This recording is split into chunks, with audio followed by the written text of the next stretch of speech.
Hello friends, my self प्रिया सैनी और मैं आप सभी का अपने चैनल जर्नी ऑफ एम में बहुत बहुत स्वागत करती हूँ। दोस्तों, कैसे हैं आप सभी? आई होप आप सभी बहुत अच्छे होंगे, सुरक्षित होंगे। गाइस, आज मैं आपके लिए बहुत ही इम्पोर्टेंट टॉपिक पर ये वीडियो लेकर आई हूँ।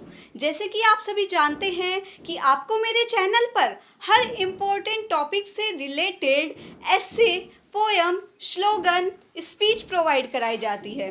तो आज भी ऐसे ही इम्पोर्टेंट टॉपिक के वीडियो लेकर मैं आपके लिए आई हूँ। तो दोस्तों, आज का जो टॉपिक है वो है मातृभाषा, भारतीय भाषाओं में शिक्षा और राष्ट्रीय शिक्षा नीति 2020।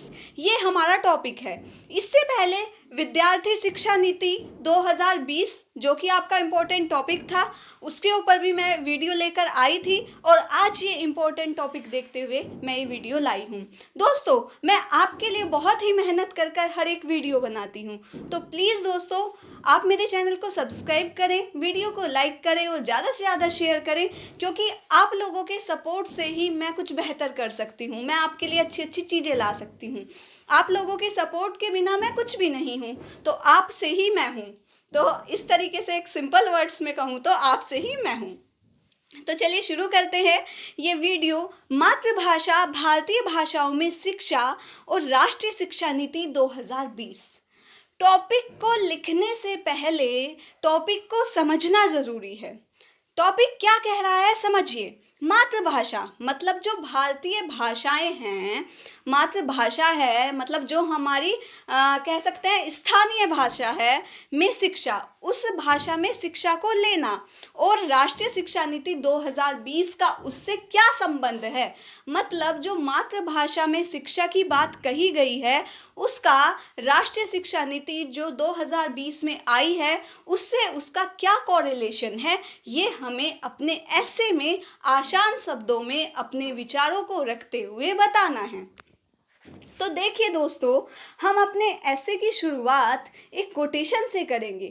कोटेशन से ऐसे की शुरुआत करने से फ़ायदा ये होता है कि जो एग्ज़ामिनर है वो आपकी वीडियो या वो आपका जो ऐसे होता है उससे बहुत ही इफ़ेक्टिव होता है। उसके मतलब आपको प्लस पॉइंट नंबर मिल ही जाते हैं, क्योंकि कहते हैं ना कि first impression is last impression.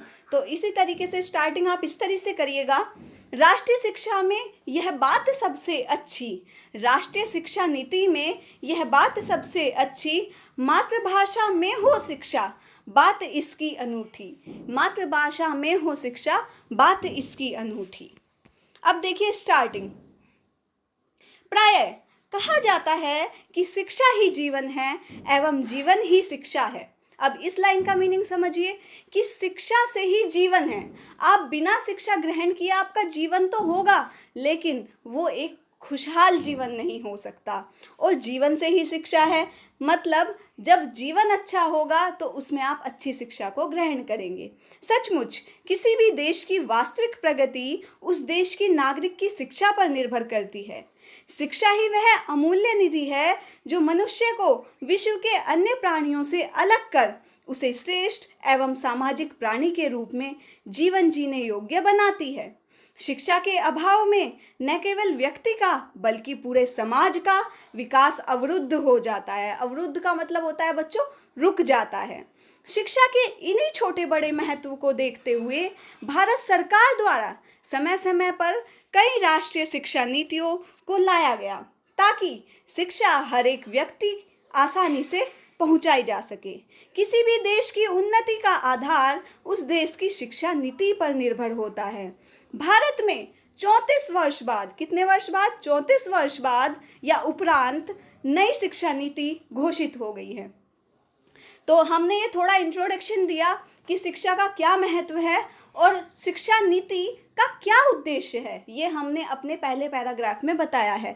क्योंकि एक अच्छा निबंध वही होता है जिसकी पृष्ठभूमि मतलब जिसका परिचय बहुत ही इफेक्टिव हो। अब आगे देखिए दोस्तों, अगर वीडियो पसंद आ रही हो तो प्लीज़ आगे भी ऐसी वीडियोस पाने के लिए, अपने इंपॉर्टेंट टॉपिक्स की वीडियोस पाने के लिए चैनल को सब्सक्राइब करना ना भूलें।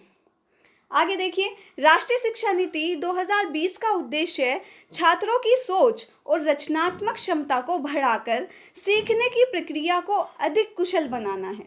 नई शिक्षा नीति ने स्कूल के स्तर के साथ साथ उच्च शिक्षा में कई बदलाव किए हैं। इस नीति का एक महत्वपूर्ण उद्देश्य एक बच्चे को एक कुशल बनाने के साथ साथ जिस भी क्षेत्र में वह रुचि रखता है उसी क्षेत्र में उसे प्रशिक्षित करना है। प्रशिक्षित का मतलब होता है ट्रेनिंग देना है।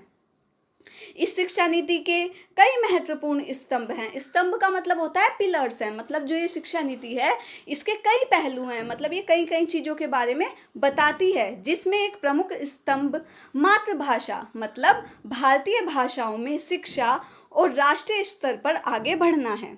यह सर्वविदित है कि सर्वविदित का मतलब आप लोग जानते ही होंगे कि सर्वविदित मतलब आप पहले से ही जानते हैं, ठीक है। यह सर्वविदित है कि छोटे बच्चे अपनी घर की भाषा मतलब मातृभाषा में सार्थक अवधारणाओं को अधिक तेजी से सीखते हैं। सार्थक अवधारणाओं का मतलब होता है कोई भी डिफिकल्ट वर्ड हो, ठीक है, और आप उसे पढ़ा रहे हैं बच्चे को, तो वो इतनी जल्दी नहीं सीखेगा जितना वो अपनी मातृभाषा में सीखता है। मातृभाषा वो भाषा होती है जिसमें जो बच्चा है जिस एनवायरनमेंट में जिस उसने जन्म लिया है उसी भाषा को अगर वो शुरू से ही सुनता आया है तो उसी तरह की लैंग्वेज बोलता है। जैसे फॉर एग्जांपल ऐसे समझिए, जैसे इंडिया का कोई बच्चा है तो वो क्या बोलेगा, नॉर्थ में या कहीं भी हिंदी बोलेगा, ठीक है। अब अमेरिका आप चले जाएं तो वहाँ के बच्चे बचपन से ही इंग्लिश बोलते हैं। क्यों? क्योंकि इंग्लिश उनकी मातृभाषा है और हिंदी हमारी मातृभाषा है। तो इसी तरह से अगर उसे उसी की लैंग्वेज में पढ़ाया जाएगा तो वो बहुत बेहतर तरीके से सीखेगा। आप ये एग्जाम्पल जो मैंने आपको बताया है अपने ऐसे के वर्ड्स बढ़ाने के लिए आप लिख सकते हैं, ठीक है, क्योंकि सब कुछ लिखना संभव नहीं होता है। आगे देखिए, घर की भाषा आमतौर पर मातृभाषा या स्थानीय समुदाय द्वारा बोले जाने वाली भाषा है। इस शिक्षा नीति 2020 में यह कहा गया है कि जहां तक संभव हो कम से कम ग्रेड 5 तक, ग्रेड मतलब क्लास, ठीक है, क्लास 5 तक मातृभाषा में शिक्षा देने का प्रयास किया जाए। ऐसा करने से बच्चे पढ़ने की सामग्री को किताबी भाषा में न रटकर मानसिक समझ को बढ़ावा देंगे। वह अधिक से अधिक ज्ञान सामान्य बोलचाल की भाषा में अर्जित कर पाएंगे। यह ज्ञान बालक को अधिक समय तक याद रहेगा, वह उसके जीवन में काम आएगा। अब आगे देखिए, अतः उपयुक्त विवरण के आधार पर यह स्पष्ट है कि जो चीज़ें हम अपनी भाषा में सीख व समझ सकते हैं वह किसी अन्य भाषा में उतनी बेहतर तरीके से करना संभव नहीं है। राष्ट्रीय शिक्षा नीति 2020 एक ऐसी शिक्षा नीति है जिसमें सभी स्तरों को ध्यान में रखकर बनाया गया है ताकि शिक्षा को समावेशी, समावेशी का मतलब होता है समान, के साथ साथ आसानी से स्मरण व समझ योग्य बनाया जा सके। ठीक है दोस्तों, तो ये आपका निबंध था। मैं आपको इस निबंध के मतलब इस टॉपिक के ऊपर 1-2 निबंध और प्रोवाइड करा दूंगी जो कि आपके लिए हेल्पफुल होंगे। लास्ट में आप अपने निबंध की एंडिंग एक कोटेशन से करेंगे तो उसका भी बहुत अच्छा इम्पैक्ट पड़ेगा। मातृभाषा का यही आधार, मातृभाषा का यही आधार, जन जन पहुँचे शिक्षा आज, जन जन पहुँचे शिक्षा आज। तो इस तरीके से आप एंडिंग करेंगे। दोस्तों, अगर आपको किसी इम्पोर्टेंट टॉपिक पर और वीडियो चाहिए तो आप मुझे कमेंट बॉक्स में कमेंट कर कर बता सकते हैं, और आपको वीडियो कैसी लगी ये भी आप मुझे कमेंट बॉक्स में कमेंट कर कर बताएं, और प्लीज़ चैनल को सब्सक्राइब करें। आप सबसे ये मेरी एक रिक्वेस्ट है। तब तक के लिए all the best for your all competition.